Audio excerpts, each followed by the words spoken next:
The Man Who Loved Consumptives by Lorrain. A selection from The Decadent Reader, published by Zone Books.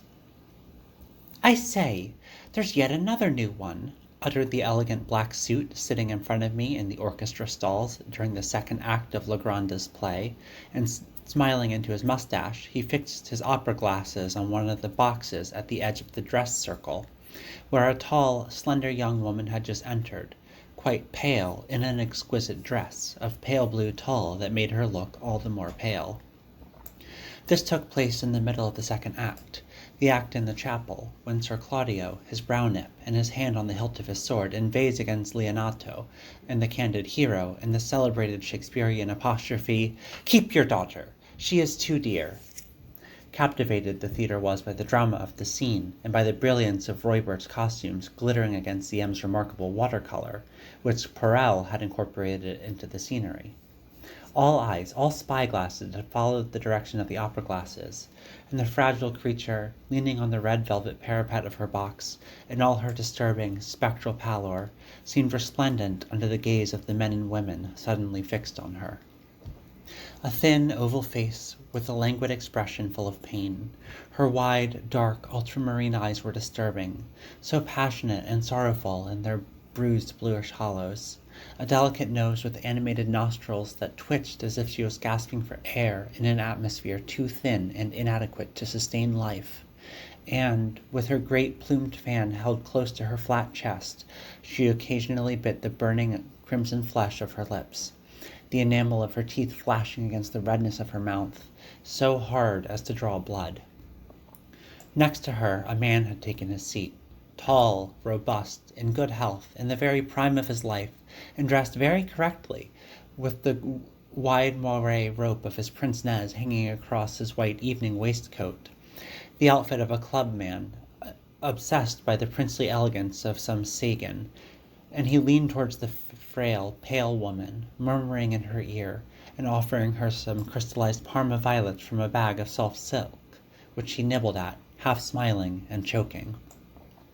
"This new one won't last long," the neighbor of the black suit in front of me sniggered.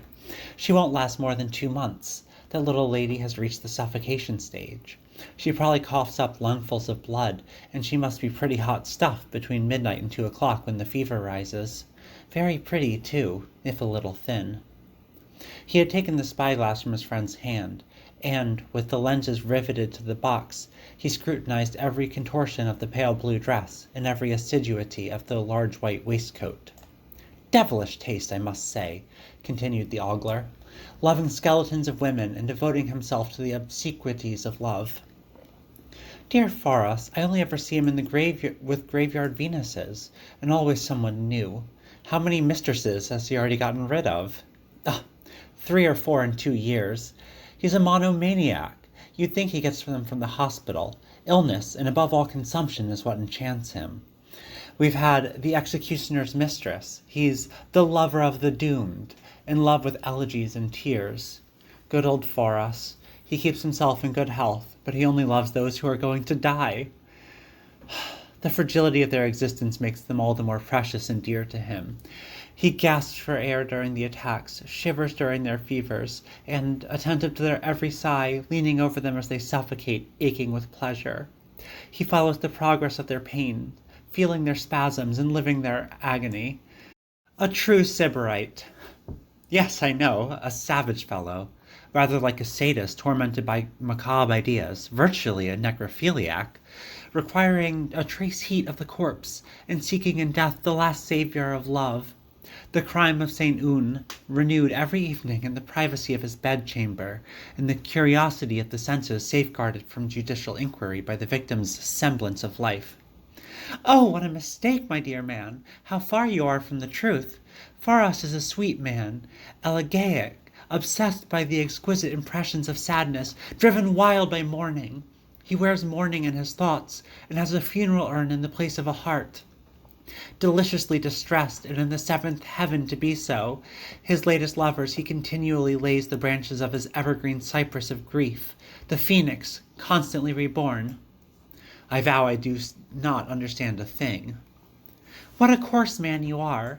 Loving a woman who is going to die is knowing that the moments for kisses and caresses are numbered, feeling it with her death rattle, time inexorably flowing away and lost forever.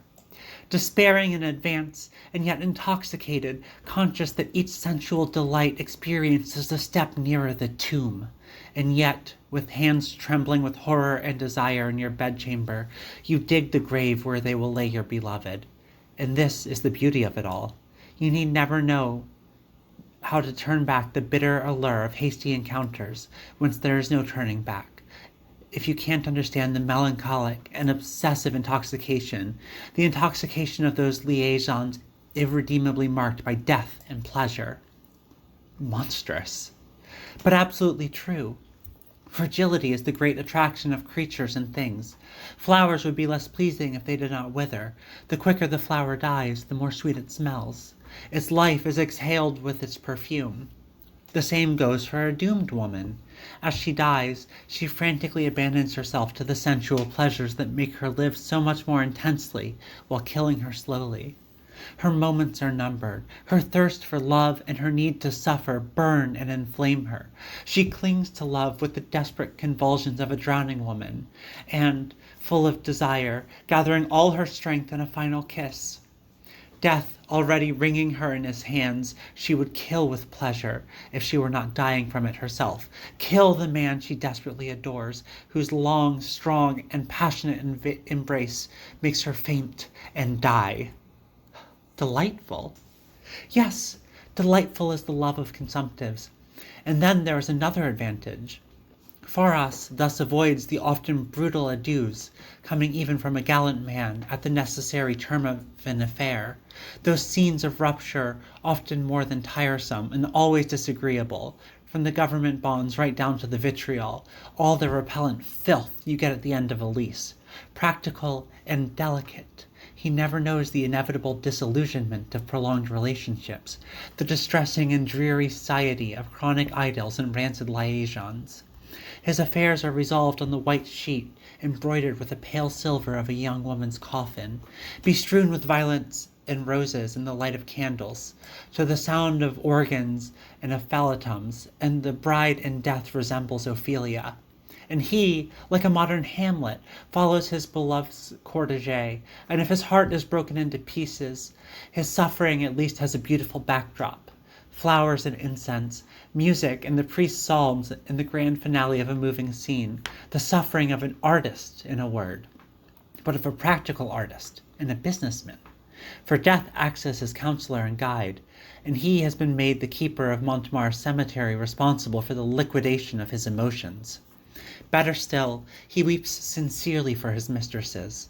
When she is dead, he puts her favorite flowers on his graves, weeds devoutly around the metal pallings, warming the hearts of the dead woman's relatives who stand beside him, and his life, embellished with fond images and faint phantoms of other women, flows on, melancholy and tender, shared between the dear friend of yesterday and the one of tomorrow, fragrant with nostalgia, quivering with echoes, thrilled with hope, and tinged with memories.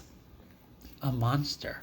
A wretch, great voluptuary, and a wise man, my dear friend, for he has known how to benefit from death in the amorous activities of his life, how to substantiate his dreams by idealizing that wretch, memory.